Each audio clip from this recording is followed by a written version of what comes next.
Greetings, Ranger fans, and welcome to another edition of Database Rangers Power Reviews, where we take a look back at our classic episodes of Database Rangers Power Reviews as we count down the 100 weeks to the 100th and final episode of the series. And Happy New Year, everyone! Thank you for joining us tonight. I hope that you had a great New Year's Eve. Obviously, mine was very busy as I was working through completing the premiere of episode 95. Which is, as of now, just under 2 hours ago, finally live and available for you all to see. So, for those of you who have had a chance to check out episode 95, I hope that you enjoyed it. As always, nothing's perfect, little errors here and there, but I feel like it's still one of the It's one of the stronger episodes that I've been really, really waiting to finally display to you guys. And obviously, it has been a long time coming. A lot of work went into that episode. Thank you, Scott. Hi there, Nightwing Josh. Welcome, Jenny. I'm glad to hear that you guys enjoyed episode 95. Now you can kind of see why it was such a big undertaking. The effects work, as I mentioned before, is some of the trickiest stuff I've ever tried to pull off. There was a lot of stuff involving use of the set, which is always a challenge, as well as just actor availability in the pandemic. 95 was a huge challenge. Welcome, Rudy. Good to see you. And I'm glad to finally have it out there, because that's one that I've been teasing very subtly for a very long time. I don't think anyone quite saw the review. Some of the pieces that we got to see in this episode, I don't think that anyone actually saw coming, including people who successfully predicted the reveal from episode 94. So I hope that it was I did a good job keeping everybody on their toes with that, and finally bringing a lot of different disparate plot lines to a head, specifically with regards to what's been going on in the ship in episodes 91 and 93.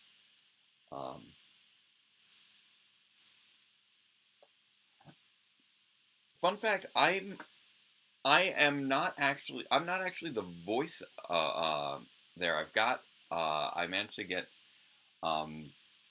Sean Fowler of Orange Ranger Reviews lent his voice. I do provide a little bit of undertones to create a little bit more of that creepy echo. But yeah, Sean of Orange Ranger Videos was actually the my guest voice actor for episode 95. So another reason to enjoy it. I was glad that he was able to help out and be involved on that. So, with all that said, I think it's time to take a look at this older episode. We just saw episode 95. Now we're gonna flip it around to episode 59, which was not actually intentional. Oh. Oh, the recap videos. Yes, the rapid run-throughs. Yes. Or not rapid run-throughs. The retro power run-throughs. Those. I've had too many video series over the years. But before we dive into our commentary for tonight, let's not forget our 3 equally non-controversial phrases. Number 1, say with me, chat, Black Lives Matter. Number 2, say with me, chat, fascism is bad. And number 3, say with me, chat, superheroes are fun! So let's kick off the new year and check back in with our favorite superhero, Database Ranger, with episode 59 of Database Rangers Power Reviews, our review of Power Rangers Super Megaforce, episode 4, A Lion's Alliance. Here we go. This, and obviously I make heavy use of the "you were sent by Hexagon to infiltrate Alphabet Soup" in just so many recaps, because it's one of the most valuable pieces of information for backstory stuff.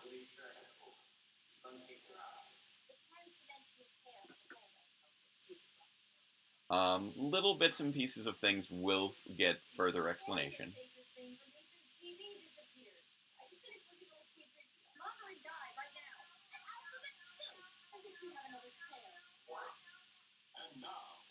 Second transdimensional tale.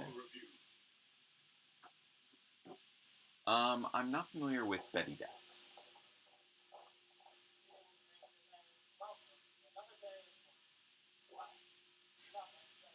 Hello, Agent H. Nice to meet you.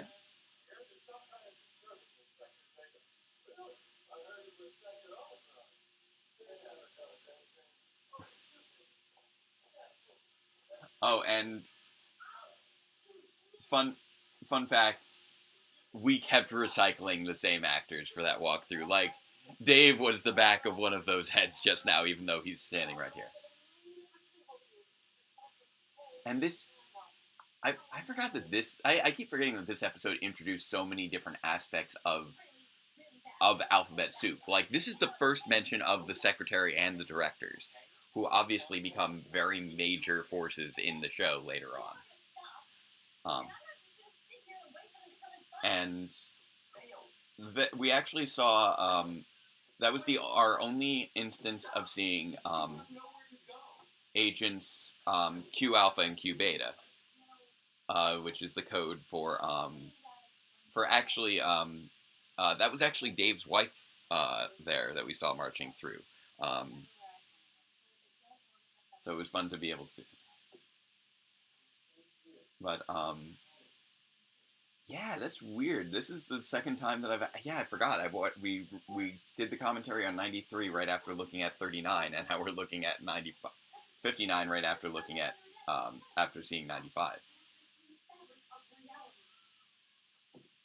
Hello. Hello to the three of you. So, as we have now established in episode 95, we got to finally meet the secret character that has been a part of the show for all this time.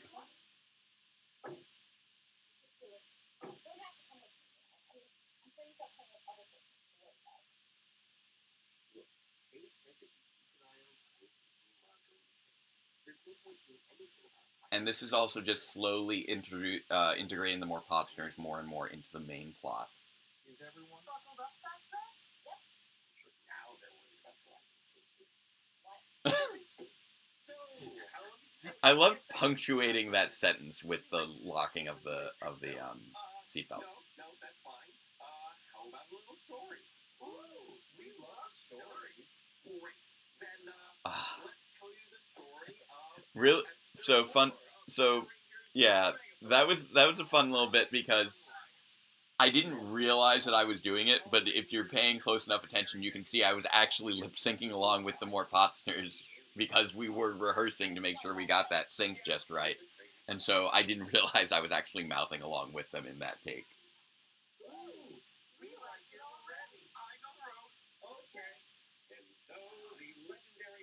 Driving with the more Popsters and trying not to make it look like we're just sitting still.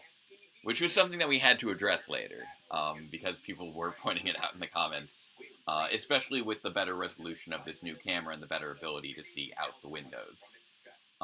It becomes more obvious that it's fully stationary outside.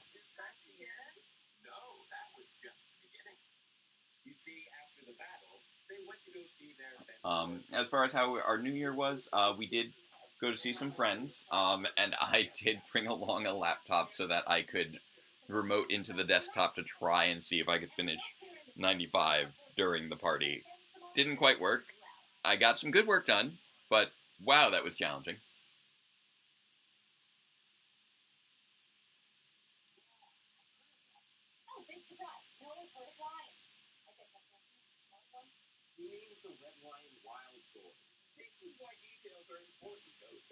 Oh, Gosei. Gosei is not the most helpful.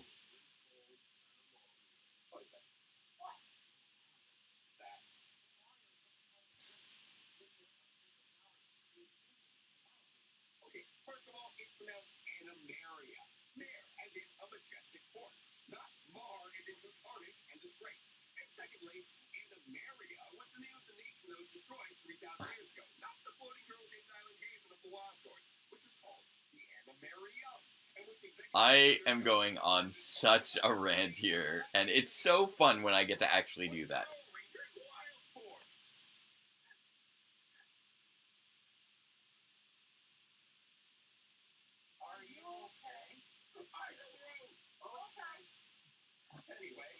Also, yeah, this whole thing was just filmed like directly outside their house. Like this is just on the street in front of their house the whole time.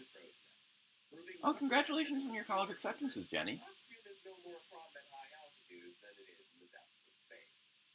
Yeah, as we learn, later on in year two, the more Pottsners are evil at this stage, and as we've now learned in episode 95, that is due to a very specific influence.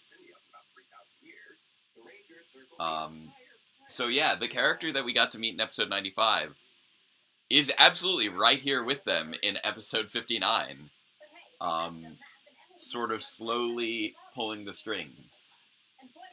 A big part of this right now is the more Pottsners trying to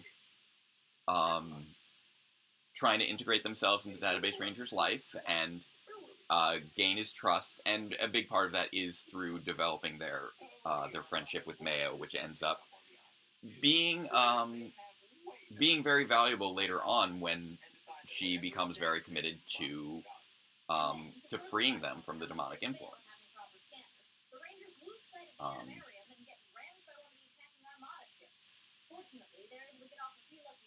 Also, gotta love that little crow's nest set.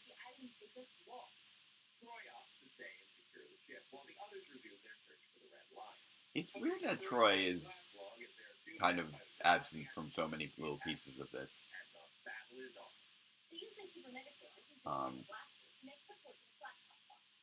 Yeah, and this was also valuable for setting up everything with the Dimensions arc. This was valuable also for basically I had to try and figure out how I was going to properly integrate the more Pottsners into the loop, into the circle. And this kind of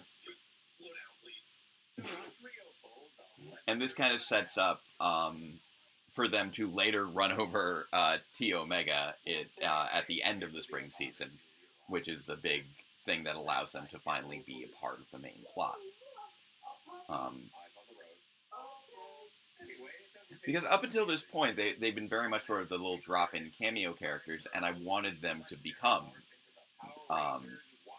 part of that main cast. A big part of year two was taking the existing supporting cast and giving them a lot of development, and then expanding that supporting cast by integrating the drop-in characters with more Pottsners, making Dr. C into more of a recurring character, introducing some of the Alphabet Soup agents as recurring characters.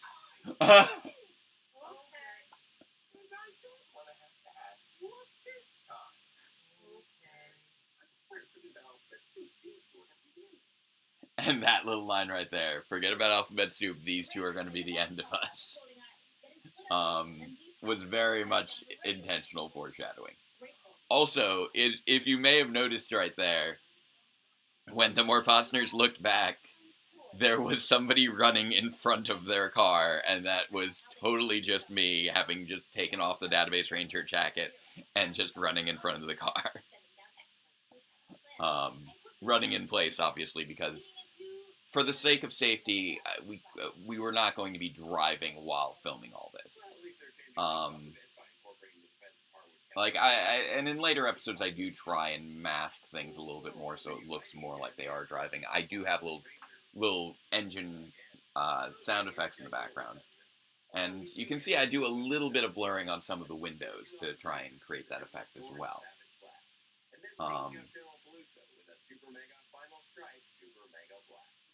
Yes, good times with that yell.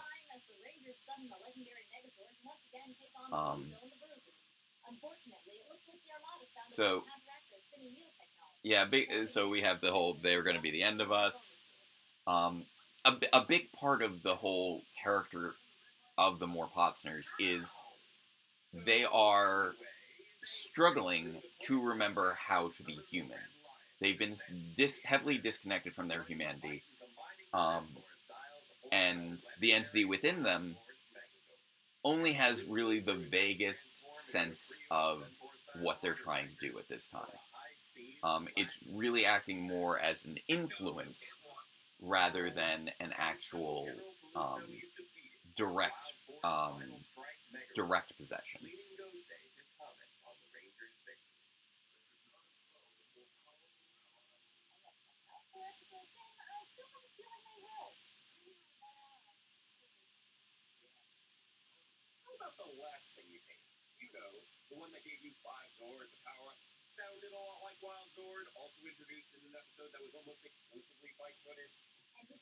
Ah, the Wild Sword.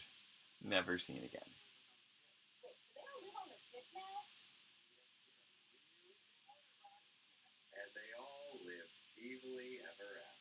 Ah.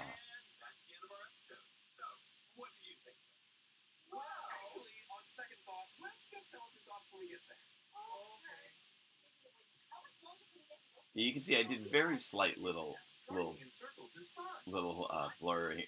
blurring effects on the windows. And also, this is one of those few cases where you do get to see the outside of the Morpotsner's car. Fun fact: the inside of the Morpotsner's car is a different car. Uh, Specifically, it was a car that was Justin's car versus Sarah's car. Justin's car was slightly better positioned for us to be able to shoot inside. But I really like the idea of the Morpotsners driving a Kia Soul because they literally share a black soul, and that was just a very subtle pun that I love to have throughout the entire series. And everything with regards to the Morpotsners' house was really driven by just the fact that um, that they had gone and actually purchased a house. I was originally actually thinking of doing the year 2 finale in the Morpotsners' apartment before it became the big Alphabet Soup showdown. But once I found out that they were looking to buy a house, I quickly, started reshaping what I was going to be having in year 2, and I decided to introduce their house as a new location, which we of course get to see again, especially later on in episode 78 when Database gets to have the big showdown against the Morpotsners and gets tortured with force lightning.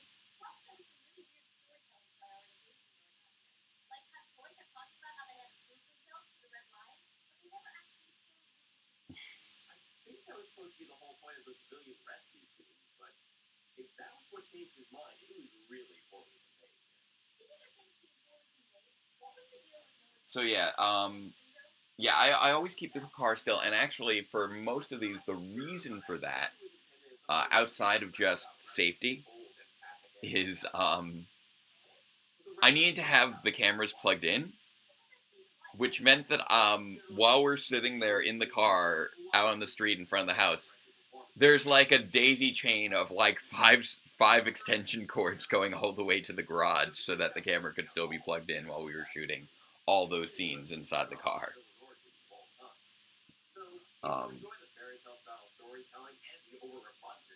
And again, I'm doing this little extra review of the season as a whole that's being tributed here.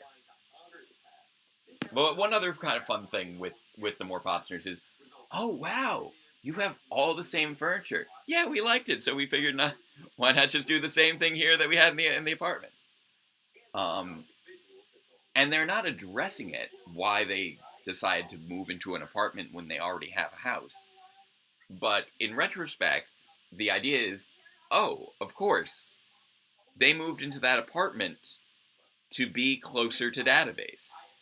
They knew to seek him out. They knew to seek out Mayo and Kay and Alphabet Soup and get everything start moving.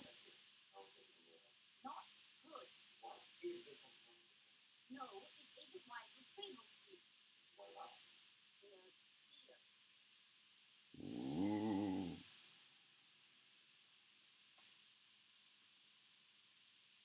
So yeah, there's a lot of just little things that end up being fairly major recurring elements of the series that are all introduced in this in this one little car trip of an episode. And that's really what I was aiming for with this episode, was to expand the show. Year 2 was really a lot about like expansion and escalation, getting to know all the characters a little bit better. After there had been so much focus on specifically the character of Database, building out the world by giving us a few familiar characters within Alphabet Soup, who then became recurring characters that each go on to play major roles in the Year 2 finale. At this point, we're about 7 episodes into Year 2, so this is about a quarter of the way into Year 2, and we've introduced a lot of the different elements that are core to Year 2. We've had the introduction of the Morplotzner's house, Mayo staying there, building that relationship, building out the cast of Alphabet Soup, seeding the idea of the secretary and the directors. We've introduced the landlord, obviously, was the big thing at the beginning of Year 2.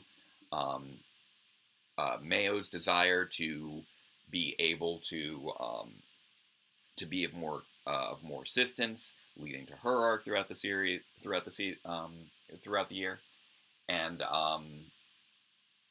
we also get the introduction of another tear, which becomes important to the introduction of T Omega at the end of the spring season. So there's just so many little things. We even teased the idea of Mayo being in the Witness Protection Program. Like, there's so many bits of foreshadowing in so much of Year 0, Year 1, Year 2, to bring everything to a head as we're now doing in Year 3. And that's one of the sort of almost sad things about being so close to the end of the series now, is that I can't just keep teasing things anymore. Now it's time to actually see them in full. So I haven't yet announced what the final 5 episodes are going to be. I will say that the final 5 episodes are all episodes that I would say are incredibly important to Power Rangers. At least important to the franchise as it was when during this first 17-year run. Because obviously, this was all put together around the time of the 20th anniversary. So the final 5 episodes are all reviews that I had in mind from the beginning. Well, maybe not the very beginning, but basically ever since I decided that I wanted to have an actual end game to the series. So by the end of Year 0, I pretty much knew what the final 5 episodes would be that I was going to be reviewing. Even if I wasn't sure of the exact details of the story at that stage. And I was only generally aware of what the finale was of what the final resolution of the plot would be. So we will be seeing more of certain seasons, because certain seasons just have multiple episodes that I think are very important to the series. Obviously, a lot of Year 3 has been focusing on either episodes that are vitally important to the history of the franchise in some way, or else extremely reflective of the plot. And considering the focus on K Alpha and our big secret character reveal from episode 95 earlier today, the Rangers Leap of Faith felt extremely appropriate, and it felt like it gave very important context for anyone who might be watching Power reviews and isn't intimately familiar with the franchise. Because while Power Reviews is a very dense series with a lot of reliance upon lore and mythos, I try to still have it be structured in such a way that all of the information that you need is there. And that's one of the reasons that I felt like I needed to review Rangers Leap of Faith earlier today, because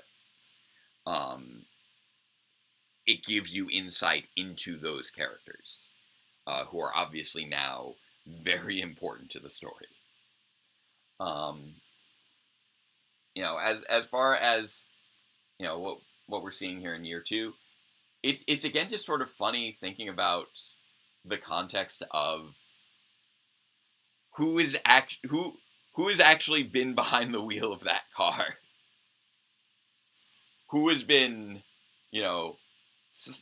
like almost unintentionally coming very, very close to running down pedestrians, and the lead that the more Potsners take in their evil antics throughout the end of year 2. Hopefully the context now that we have of who has been influencing them this whole time fits with all that. So yeah, this was a fun episode, and it's another one where, like, it's easy to forget how many pieces are put in place in some of these episodes. And how much heavy lifting some of these episodes were really doing, while still managing to have a pretty heavy comedy bent. Like, anytime that you're focusing on the more Potsners, it's pretty likely to be comedic. Obviously, they were a bit less comedic in the most recent episode, due to the circumstances of how they factored into that episode. But I always like the idea of road trips with the more Potsners. Like, it's always a fun concept to me. Whenever I can match them up with different characters in the series that they haven't been matched up with yet, it's always good times. Which is one of the reasons that I had them partner off with Guy during episodes 89 and 90, because I'm just like, I just want to see those characters play off each other. And it's like, we can make the little, recon shuttle be just Guy's Prius again, and the more Potsners are along for another road trip.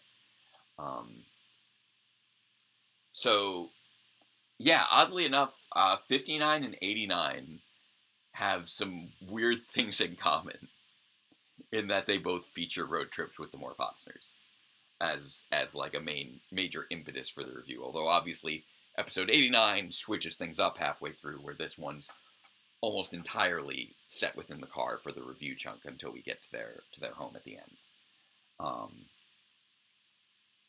And yeah, it was nice to be able to find a way to integrate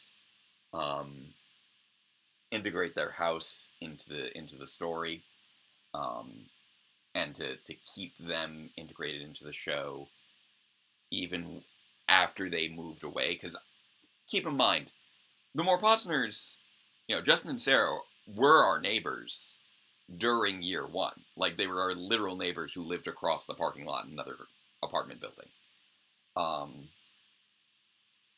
And I just kind of had to work with them having moved away by the time that we restart things again in year 2. And we'll see the same thing with Dave, because Dave had a new apartment as well by the time of year 2, so that gets addressed in another 2 episodes, in episode 61, where we get to see Dr. C become more and more of a prominent character, which was something that wasn't originally intended, but I was so happy to reintroduce Dr. C in this episode, because he is another one of my favorite characters. I do love all my characters, but, like, the more Potsners and Dr. C are just a lot of fun, because they have this childlike joy to them, and this absurdist dialogue, and I can almost always I feel like I can write them saying just about anything, and it just comes across as funny. Um, while also being valuable sources of exposition in certain ways. Like, Dr. C is a useful character for delivering exposition to everyone. The more Potsners are very useful for when exposition needs to be delivered, because they're sponges of information. They're just like, they want to know, what's this, what's that, tell us about the kitty cat. So they're very useful storytelling engines in that regard. And yeah, it was funny during that big crowded hallway scene at the end to just, again, get that little insight into Alphabet Soup as a workplace. Because it was always just sort of this intimidating thing. And then you get to know, and then you get farther and farther into Alphabet Soup. And in many regards, these are just kind of people doing their jobs. Their job is to be evil, but for many of them, it's just kind of like, oh yeah, this is just my day job. Like, this is just what we do.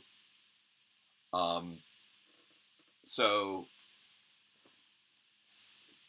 with regards to how he's alive, there's actually a little line of dialogue at the end of 94 that is phrased in a bit of a slightly poetic way, that we'll call attention to later, a little bit more later on. But there is a little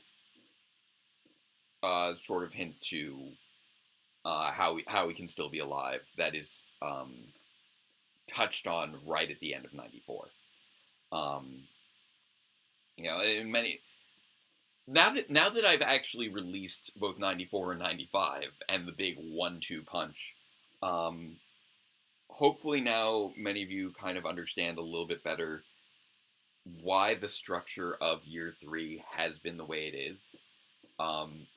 Because episode 94 and episode 95 were just these big reveals of major characters.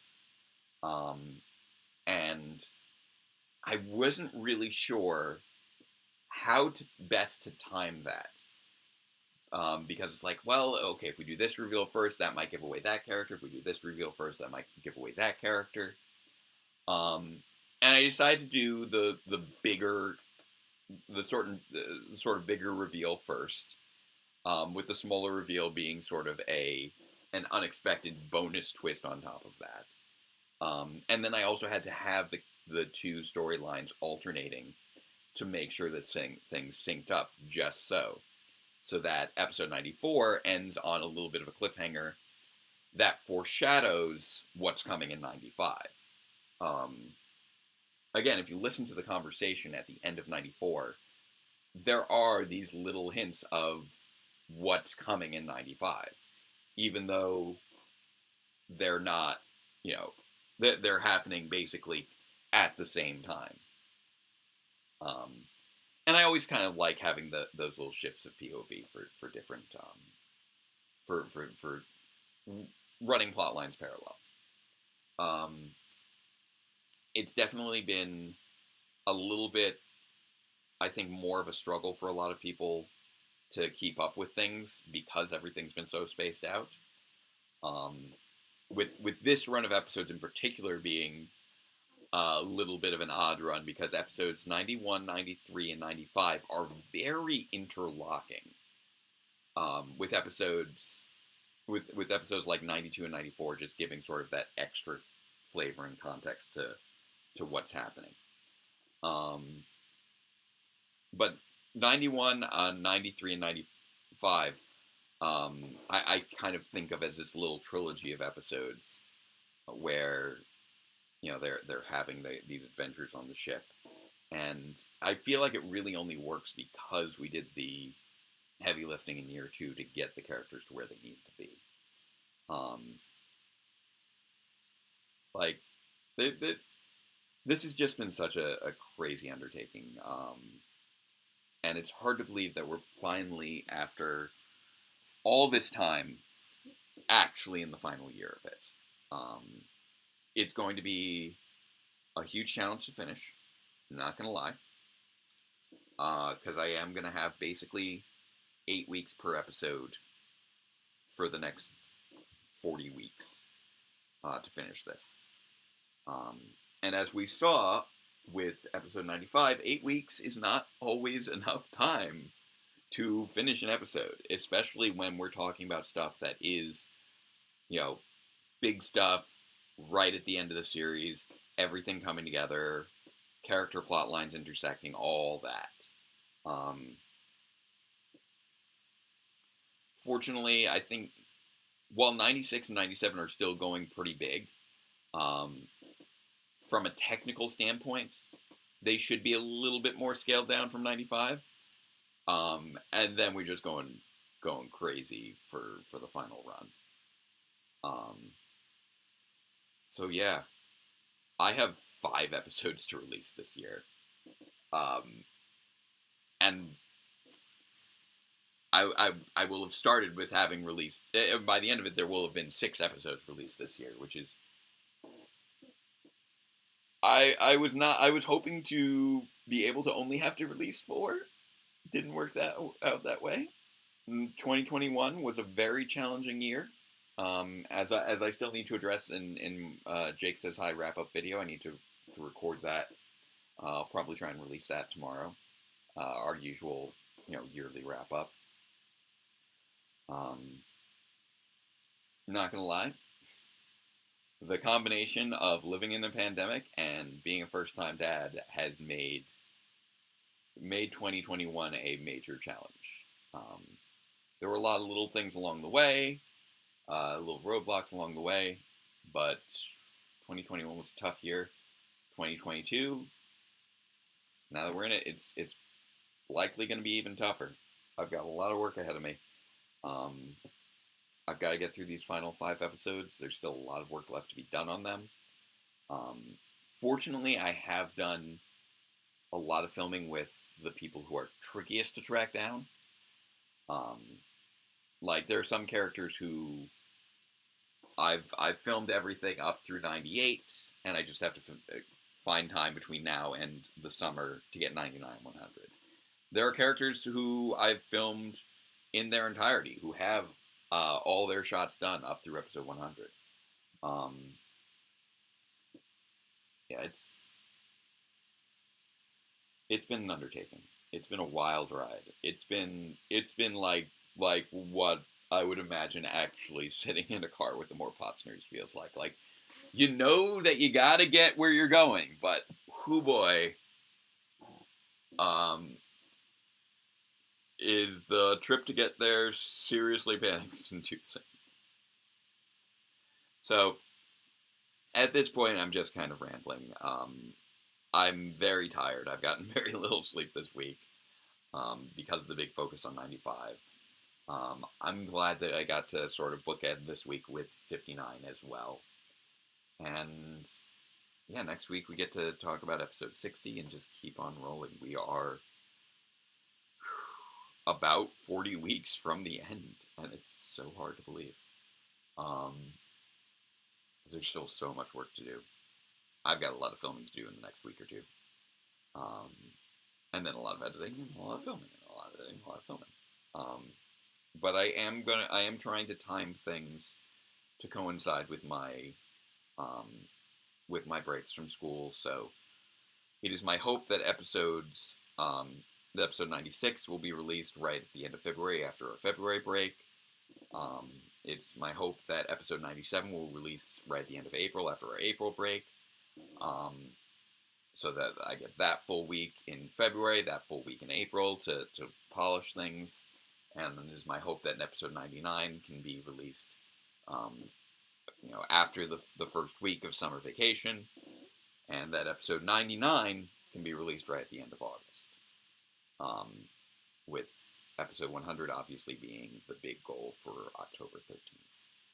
So thank you again for joining me on this wild ride. I hope that it's been fun for all of you.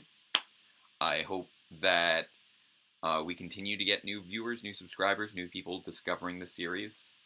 We are so close right now to 4,000 subscribers. It's crazy. I was hoping for a moment that maybe we might get it by the end of the year, but we're still like 90-something away. But yeah, if you love this series, share it. If you're not already subscribed already, somehow do that so that you're always notified on things.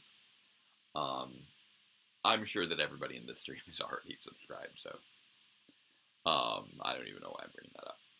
But yeah, thank you all for being with me on this journey through madness, and let's wrap things up with our final 3 equally non-controversial phrases. So, number 1, say with me, chat. Love is love. Number 2, say with me, chat. Trans rights are human rights. And number 3, say with me, chat. Robots are cool. And I look forward to seeing some more from our favorite robots as we work through to the end of this year. So let's all make it a great one. So I look forward to seeing you all next week back at the normally scheduled Friday time. And until then, farewell, Ranger fans, and let the power protect you.